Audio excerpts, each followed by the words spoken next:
जैसे कोई एग्जांपल ले लेते हैं, जैसे a इज इक्वल टू 1 2 0 और 5। ठीक है, अब ये मैट्रिक्स है, सपोज इसका मुझे इनवर्स फाइंड करना है। ठीक है, तो इसका तरीका क्या रहता है कि सबसे पहले हम a इज इक्वल टू आई ए इस फॉर्म में मैट्रिक्स को लिखते हैं।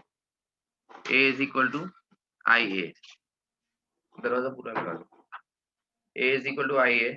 ठीक है, फिर ए की जगह आप मैट्रिक्स लिखोगे 1 2 0 5। आई की जगह सेकंड ऑर्डर का आइडेंटिटी मैट्रिक्स आ जाएगा 1 0 0 1 इंटू ए।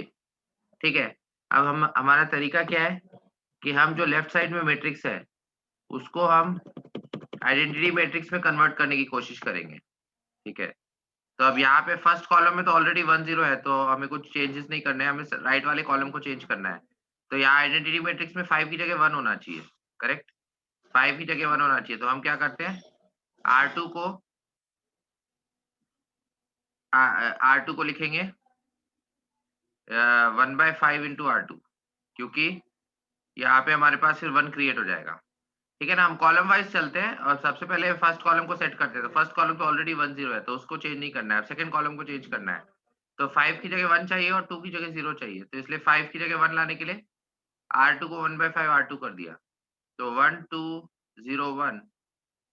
अब सेम ऑपरेशन यहाँ लगाएंगे, तो यहाँ फर्स्ट रो में 0/5 0 हो जाएगा और 1 का 1/5 हो जाएगा इंटू ए। ठीक है, अब यहाँ पे 1 0 0 1 आ गया, अब इधर 0 चाहिए, तो इधर 0 लाने के लिए R1 को क्या करेंगे, R1 goes to R1 minus 2 R2। ठीक है, मल्टीप्लाई किया तो चलता है। हाँ, यहाँ पे मल्टीप्लाई 1 के लिए 1 बनाने के लिए मल्टीप्लाई कर सकते हैं, लेकिन फिर दोनों मैट्रिसेस में करना पड़ेगा। ठीक है, और फिर यहाँ पे मैंने R1 को R1 माइनस 2 R2 कर दिया। ठीक है, R1 को मैंने R1 माइनस,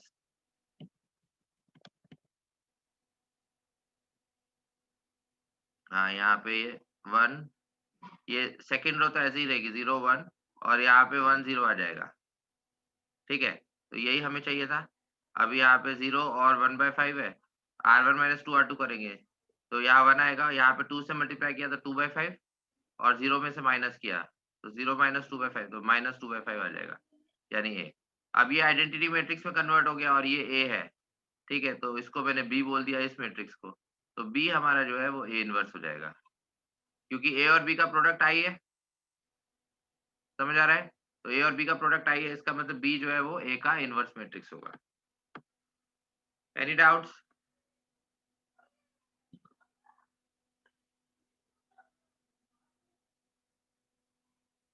कोई डाउट है किसी को? Any doubts? समझ आ गया? तो इसे हम एलिमेंट्री ट्रांसफॉर्मेशन बोलते हैं।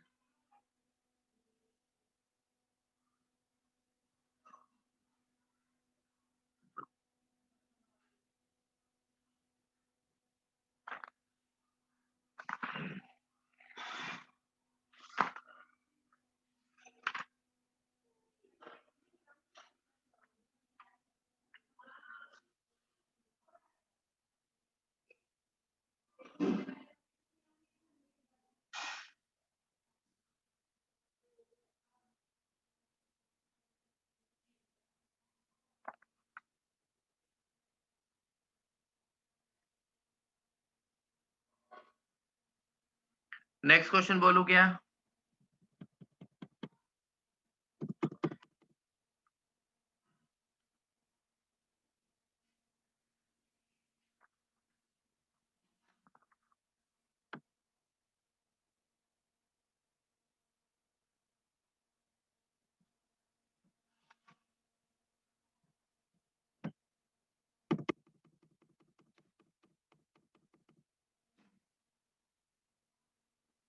ठीक है, नेक्स्ट क्वेश्चन बोलता हूँ।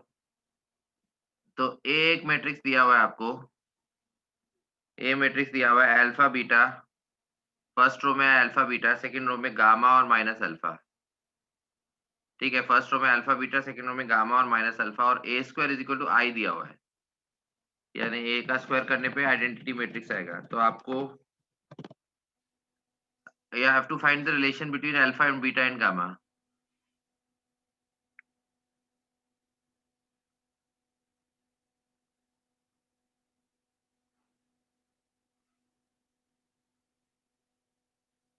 Find the relation between alpha, beta and gamma.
हाँ, जितेश का आ गया है।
और किसी का आंसर आया?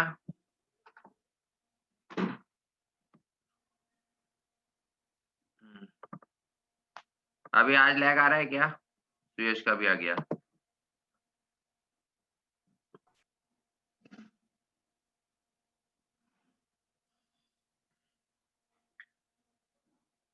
आज लैग तो नहीं आ रहा? मैं दूसरे रूम में बैठा हूँ आज।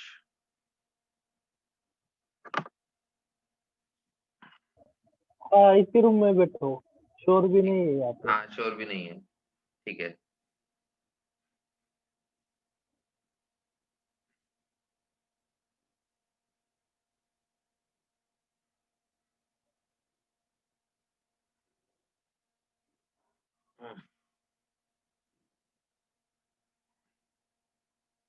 ठीक है, मैं सॉल्व कर रहा हूँ। देखो, यहाँ पे ए स्क्वायर हमें लिखना है, राइट? तो ए स्क्वायर लिखना है, तो अल्फा, बीटा, गामा और माइनस अल्फा। अब इसको वापस मल्टीप्लाई करेंगे, अल्फा, बीटा, गामा और माइनस अल्फा। अब ये आइडेंटिटी मैट्रिक्स के इक्वल है 1 0 0 1। तो इसको जब मल्टीप्लाई करेंगे तो alpha square plus beta gamma आएगा, और यहाँ पे तो आएगा अल्फा बीटा और माइनस बीटा अल्फा। फिर यहाँ पे gamma alpha minus alpha gamma, और यहाँ पे gamma beta plus alpha square, gamma beta plus alpha square. ठीक है, तो ये 1 0 0 1 के इक्वल है। तो अल्फा बीटा ये तो कैंसिल हो ही जाएगा, अल्फा बीटा और ये तो बचा ये वाला एलिमेंट, ये 1 के इक्वल है। तो यहाँ पे हमारे पास ये आ जाएगा alpha square plus beta gamma की जो वैल्यू है, ये 1 के इक्वल आ जाएगी। तो alpha square plus beta gamma is equal to 1। ठीक है, समझ आ गया सबको? Any doubts?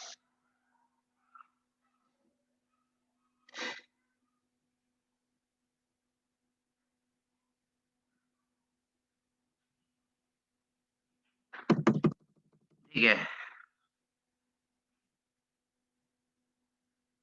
उसके बाद अब हम टाइप्स ऑफ मैट्रिसेस के ऊपर बात कर रहे हैं। टाइप्स ऑफ मैट्रिसेस, ठीक है। स्क्वायर मैट्रिक्स मैंने बता ही दिया था। काफी सारे टाइप्स होते हैं, सारे मैंने नहीं बताए थे, इसलिए एक बार बता देता हूँ। स्क्वायर मैट्रिक्स, तो स्क्वायर मैट्रिक्स तो मैं बता ही चुका था। स्क्वायर मैट्रिक्स में नंबर ऑफ रोज और नंबर ऑफ कॉलम्स सेम होता है। Number of rows is same as number of columns, ठीक है ना। तो स्क्वायर मैट्रिक्स हो गया। तो उसके बाद आइडेंटिटी मैट्रिक्स मैंने बता ही दिया था। आइडेंटिटी मैट्रिक्स जिसे हम यूनिट मैट्रिक्स भी बोलते हैं। आइडेंटिटी मैट्रिक्स जिसे हम यूनिट मैट्रिक्स भी बोलते हैं। इसके सारे डायगोनल एलिमेंट्स 1 होते हैं और बाकी सारे एलिमेंट्स 0 होते हैं, नॉन डायगोनल एलिमेंट्स। और ये भी एक स्क्वायर मैट्रिक्स होता है। अगर 2 क्रॉस 2 हो तो इस तरह से होगा, 3 क्रॉस 3 तो डायगोनल पे 1 1 1 होंगे, बाकी सब 0 होंगे, ठीक है। फिर lower triangular matrix, lower triangular matrix. Lower triangular matrix का मतलब ये है कि when all the entries above the main diagonal are 0, ठीक है। जैसे यहाँ पे हमने लिया 1 2 3, अब मेन डायगोनल के ऊपर जितनी भी एंट्रीज है वो सारी 0 होती है। अगर 5 6 4 और मेन डायगोनल और उसके नीचे कुछ भी नॉन जीरो एंट्रीज ले सकते हैं, ठीक है। तो ये मेन डायगोनल होगी जिसपे मैंने 1 2 3 लिखा है। इसके ऊपर सारी एंट्रीज अगर 0 है तो ये लोअर ट्रायंगुलर मैट्रिक्स होगा, ठीक है। समझ आ रहा है। Type 4 upper triangular matrix. Upper triangular matrix, upper triangular matrix का मतलब है when all the entries below the below the diagonal are 0। जैसे यहाँ पे 1 5 6 लिया, अब इसके नीचे ये सारे एलिमेंट्स आएंगे तो ये 0 होना चाहिए, बाकी ऊपर कुछ भी हो सकता है 7 8 2, ठीक है ना। डायगोनल और डायगोनल के ऊपर नॉन जीरो एलिमेंट्स हो सकते हैं, लेकिन डायगोनल के नीचे वाले जो एलिमेंट्स होंगे वो सारे 0 होंगे, तो उसको हम बोलते हैं अपर ट्रायंगुलर मैट्रिक्स। समझ आ रहा है। रुको लिखने दो। हाँ,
लिख लिया क्या?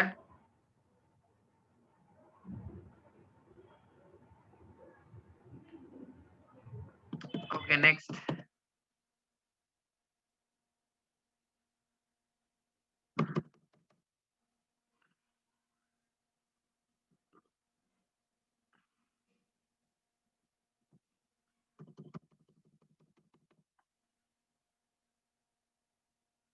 डायगोनल मैट्रिक्स पे आते हैं।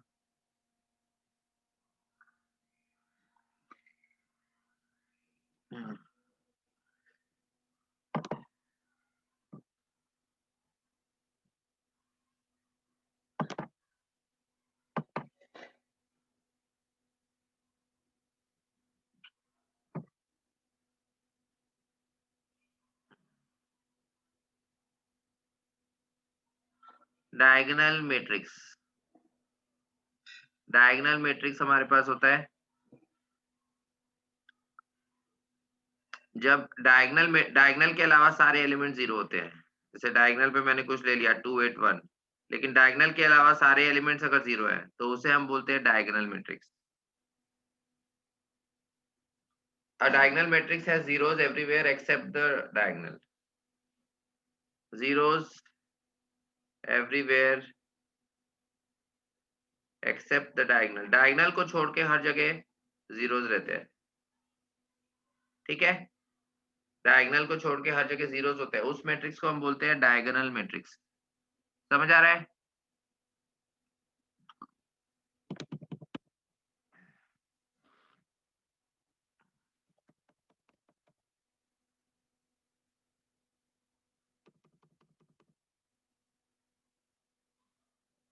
Point number 6।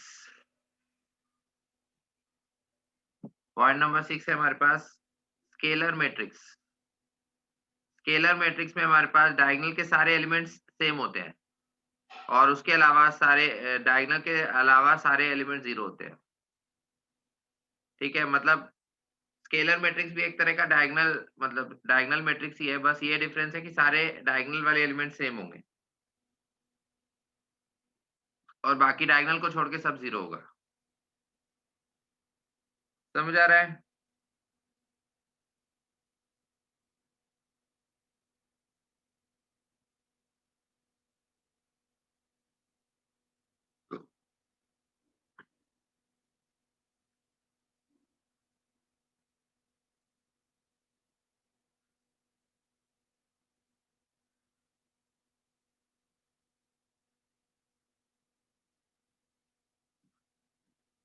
नेक्स्ट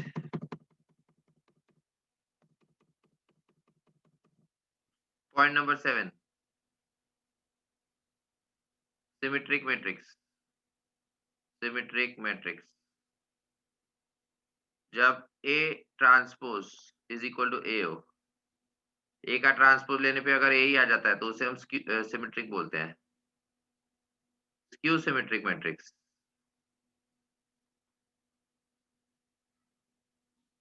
जब A ट्रांसपोज लेने पे माइनस A आता है, A ट्रांसपोज लेने पे अगर माइनस A आएगा उसको हम बोलते हैं स्क्यू सिमेट्रिक मैट्रिक्स। समझ आ रहा है?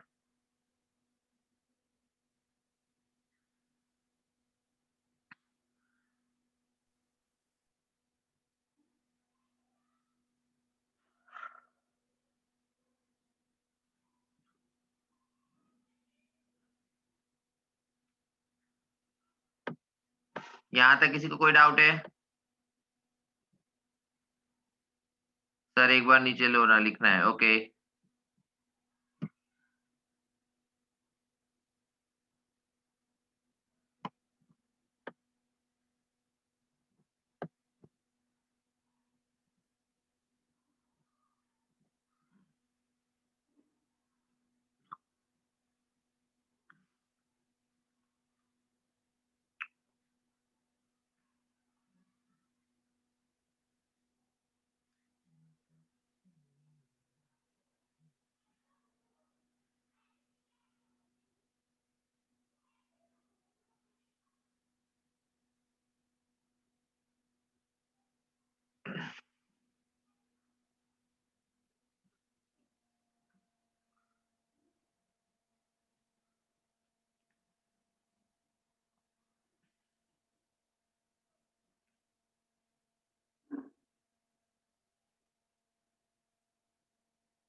हो गया क्या? Take up to take up to point 6। Okay.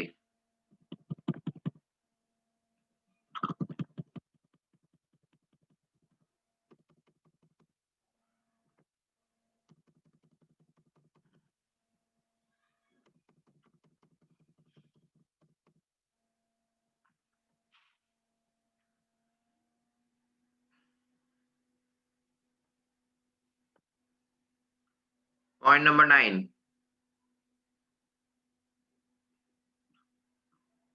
Conjugate of a matrix.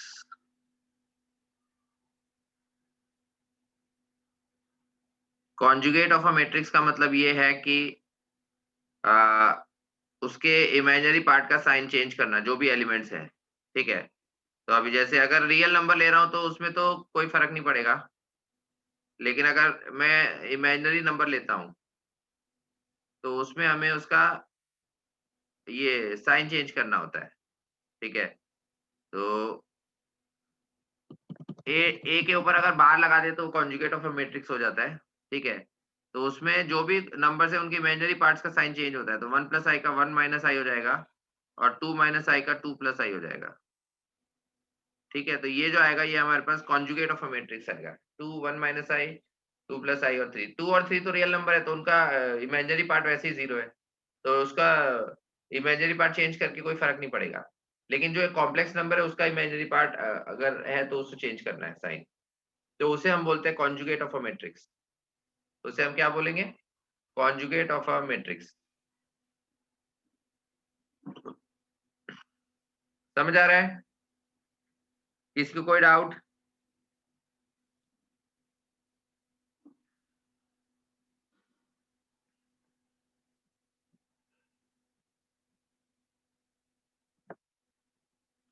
Okay, point number 10,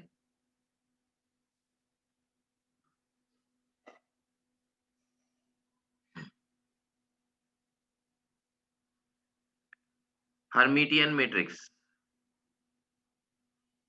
Hermitian matrix का मतलब ये होता है कि अगर किसी मैट्रिक्स का ट्रांसपोज लो और कॉन्जुगेट लो, तो अगर ऐसा करने पे वो सेम मैट्रिक्स आ जाए, ओरिजिनल मैट्रिक्स, ठीक है। If you take the transpose and then take conjugate, तो conjugate transpose conjugate transpose is equal to its conjugate transpose of a matrix is same as original matrix। जो original matrix आपको दिया हुआ है वो conjugate transpose लेके conjugate लेने पे वही मैट्रिक्स जनरेट होता है, तो उसे हम हर्मिटियन मैट्रिक्स बोलते हैं। क्या बोलते हैं? Hermitian matrix. दिखने में ये इस टाइप से रहता है। जो भी नॉन डायगोनल एलिमेंट्स हैं उनके डायगोनल एलिमेंट्स पे तो कुछ रियल नंबर दे सकते हो, 3 1 5 7। जो भी नॉन डायगोनल एलिमेंट्स है वो एक दूसरे के कॉन्जुगेट लिखे होंगे, जैसे 3 प्लस आई है तो यहाँ पे 3 माइनस आई होगा, ठीक है। यहाँ पे सपोज 5 प्लस 2 आई, तो यहाँ पे 5 माइनस 2 आई लिखा होगा। समझ आ रहा है? इसको रुको, इसको 3 क्रॉस 3 ले लेते हैं। और यहाँ पे अगर लिखा है 7 प्लस आई, तो यहाँ पे लिखा होगा 7 माइनस आई, ठीक है। अब ये एक हर्मिटियन मैट्रिक्स का एग्जांपल है, क्योंकि अगर आप इसका ट्रांसपोज लोगे और फिर इसका कॉन्जुगेट लोगे, ट्रांसपोज लेके कॉन्जुगेट लोगे, तो वो ओरिजिनल मैट्रिक्स ही आ जाएगा। समझ आ रहा है? मतलब डायगोनल के दोनों तरफ जो एलिमेंट्स है वो एक दूसरे के कॉन्जुगेट लिखे होते हैं, जैसे यहाँ 3 प्लस आई है तो यहाँ 3 माइनस आई, या 5 प्लस 2 आई है तो यहाँ 5 माइनस 2 आई, ऐसे, या 7 प्लस आई या 7 माइनस आई। समझ आ रहा है? मतलब A21 पे जो एलिमेंट होगा वो A12 का कॉन्जुगेट होगा, ए A31 पे जो एलिमेंट होगा वो A13 का कॉन्जुगेट होगा, ऐसा। जब दोनों डायगोनल के दोनों तरफ एलिमेंट्स एक दूसरे के कॉन्जुगेट हो तो उस मैट्रिक्स को हम बोलते हैं हर्मिटियन मैट्रिक्स। क्या बोलते हैं हम उसे? Hermitian matrix.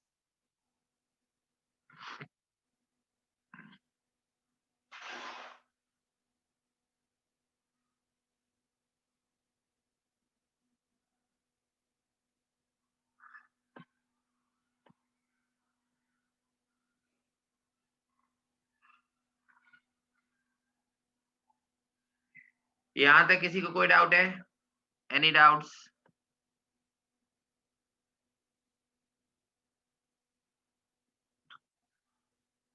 नेक्स्ट,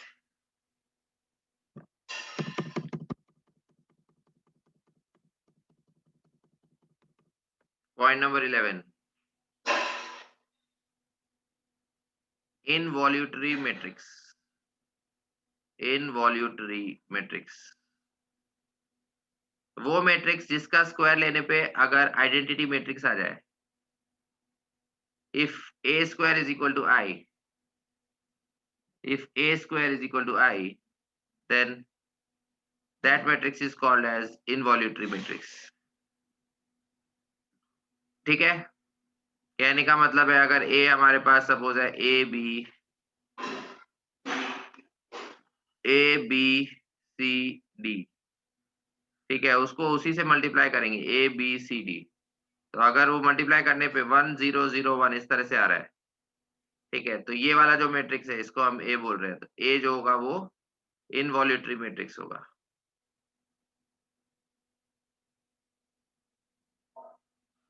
समझ आ रहा है? अगर उसका स्क्वायर लेने पे आइडेंटिटी मैट्रिक्स आ जाए तो उसे हम बोलते हैं इनवॉल्यूटरी मैट्रिक्स।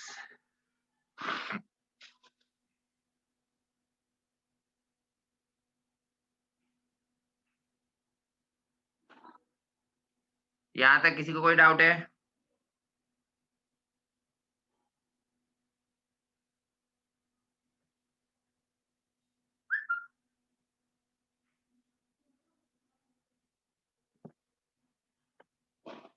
Any doubt? सब क्लियर? किसी को कोई डाउट है?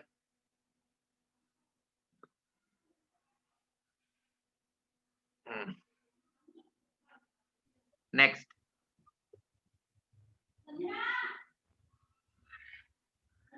नो,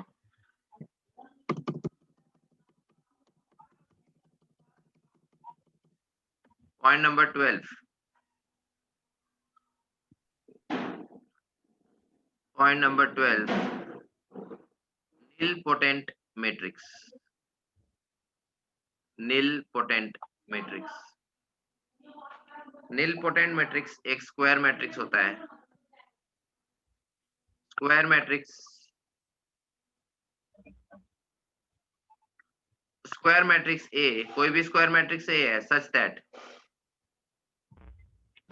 अगर a की पावर कुछ n लेंगे तो नल मैट्रिक्स आ जाएगा। ठीक है, अब n कोई इंटीजर होगा, n is a positive integer, z plus n एक पॉजिटिव इंटीजर है, पॉजिटिव इंटीजर, ठीक है, लेकिन अब वो 2 भी हो सकता है, 3 भी हो सकता है, 4 भी हो सकता है, कोई भी हो सकता है। तो अगर उसकी पावर लेने पे किसी पॉजिटिव इंटीजर पे नल मैट्रिक्स आ जाता है। जीरो का मतलब क्या है? नल मैट्रिक्स मतलब जहाँ पे सारे एलिमेंट जीरो होते हैं। जीरो का मतलब यहाँ पे नॉर्मल जीरो नहीं है, जीरो भी यहाँ पे मैट्रिक्स के फॉर्म में है। जीरो का मतलब क्या है? Null matrix. तो अगर किसकी पावर n लेने पे नल मैट्रिक्स आ जाए तो उस मैट्रिक्स को हम बोलते हैं निल पोटेंट मैट्रिक्स। ठीक है, और जो n की स्मॉलेस्ट पॉजिटिव वैल्यू होती है, smallest positive integer n, n जो है वो स्मॉलेस्ट पॉजिटिव इंटीजर लेता है। अगर एक से ज्यादा इंटीजर इसको सेटिस्फाई कर रहे हैं, जैसे सपोज 5 कर रहा है और 7 कर रहा है, तो हम 5 लेंगे, और अगर एक ही कर रहा है तो फिर उसको ही लेंगे। ठीक है, तो इसका स्पेशल नेम है, इसको हम बोलते हैं डिग्री। जो स्मॉलेस्ट पॉजिटिव इंटीजर n आता है जो कि इस इक्वेशन को सेटिस्फाई करता है, सॉरी डिग्री नहीं, इंडेक्स, इंडेक्स, डिग्री नहीं, इंडेक्स, इसको हम क्या बोलते हैं? इंडेक्स।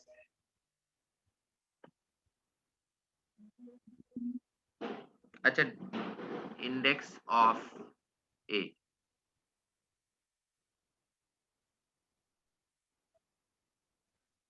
अच्छा, समटाइम्स इसने लिखा है sometimes the degree of n, सब ऑल्टरनेटिवली डिग्री भी बोल सकते हैं, बट मेन जो नाम है वो इंडेक्स है। इरेजर है ना? ओके, हाँ ठीक है, ठीक है, मेन नाम इसका डिग्री है, बट मेन नाम इंडेक्स है, सॉरी, बट डिग्री भी बोल सकते हैं।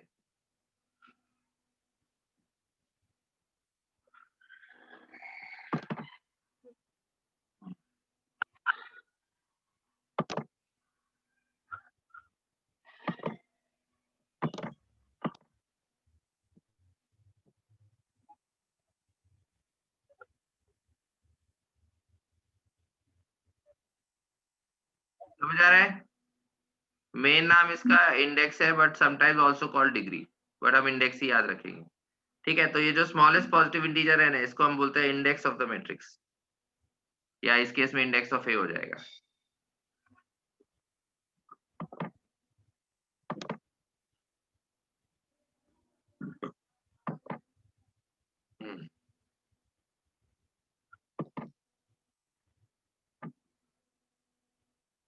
Point number 13, idempotent matrix. Idempotent matrix.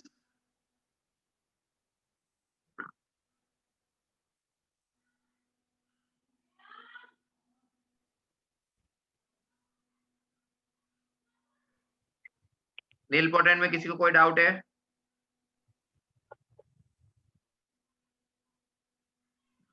Nilpotent matrix में किसी को कोई डाउट है?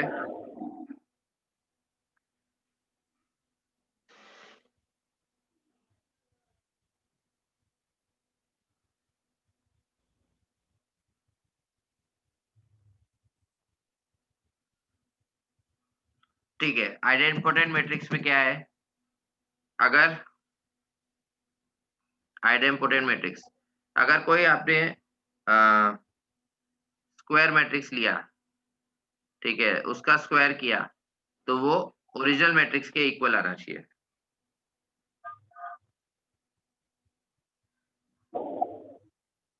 ठीक है, स्क्वायर स्क्वायर भी लो, और स्क्वायर के अलावा जो भी हायर पावर है वो सब ए के इक्वल होना चाहिए, मतलब ओरिजिनल मैट्रिक्स के जो भी हायर इंटीजर उसके ऊपर आ रहा है, वैसे चलता जाएगा। ठीक है, ए स्क्वायर ए होना चाहिए, ए क्यूब ए होना चाहिए, ए रेस टू 4 ए होना चाहिए, ए रेस टू 5 ए होना चाहिए। कहने का मतलब ये है कि जनरली इसको इस तरह से डिफाइन कर सकते हैं, कि अगर मैं ए की पावर के लूं, ए की पावर के ए के इक्वल आना चाहिए फॉर ऑल के ग्रेटर देन इक्वल टू 2। के की सारी इंटीग्रल वैल्यूज जो 2 या 2 से बड़ी हैं, के की सारी इंटीग्रल वैल्यूज जो 2 या 2 से बड़ी हैं, अगर उसका पावर लेने पे ओरिजिनल मैट्रिक्स आ जाता है। ठीक है, ए की सारी वैल्यूज जो 2 या 2 से बड़ी है, मतलब ए स्क्वायर ए लिया, ए क्यूब ए लिया, ए रेज़ टू 4 ए लिया, इस तरह से, तो अगर वो सारी कंडीशन सेटिस्फाई कर रहे हैं, तो उस केस में वैसे अगर ए स्क्वायर इक्वल टू ए आ गया तो उसमें बाकी आपको चेक करने की जरूरत नहीं है, क्योंकि देखो, अगर ए स्क्वायर इक्वल टू ए हमें पता है, ए क्यूब अगर निकालोगे तो आप क्या लिखोगे, ए स्क्वायर इंटू ए लिखोगे। ठीक है, अब ए स्क्वायर इंटू ए, तो ए स्क्वायर इक्वल टू ए हमें पता है, तो ए स्क्वायर की जगह ए लिख सकते हैं, तो ये ए इंटू ए हो जाएगा, यानी ए स्क्वायर हो जाएगा, और ए स्क्वायर हमें ऑलरेडी पता है ए है। करेक्ट, तो अगर ए स्क्वायर इक्वल टू ए आएगा तो ऑटो मतलब ऑब्वियस है कि ए क्यूब इक्वल टू ए भी होगा, ए रेज़ टू 4 इक्वल टू ए भी होगा, ए रेज़ टू 5 इक्वल टू ए भी होगा। तो बेसिकली बस आपको जो फर्स्ट कंडीशन है वो ही चेक करनी है। You have to check the first condition only, कि ए का स्क्वायर लेने पे ओरिजिनल मैट्रिक्स आ रहा है या नहीं। समझ आ रहा है?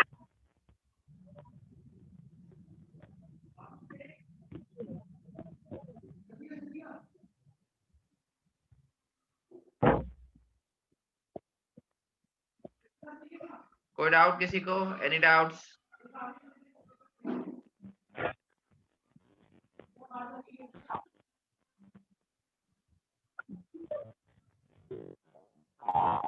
Any doubts, please tell me.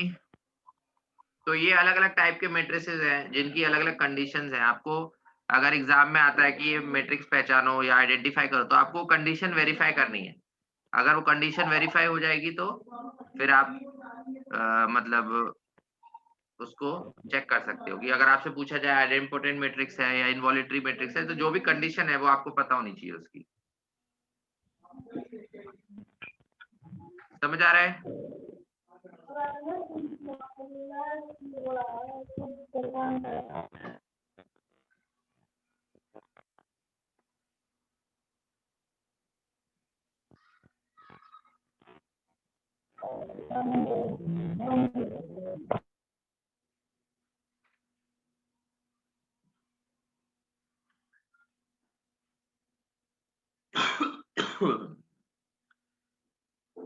Any doubt सब टिल हियर? किसी को कोई डाउट है?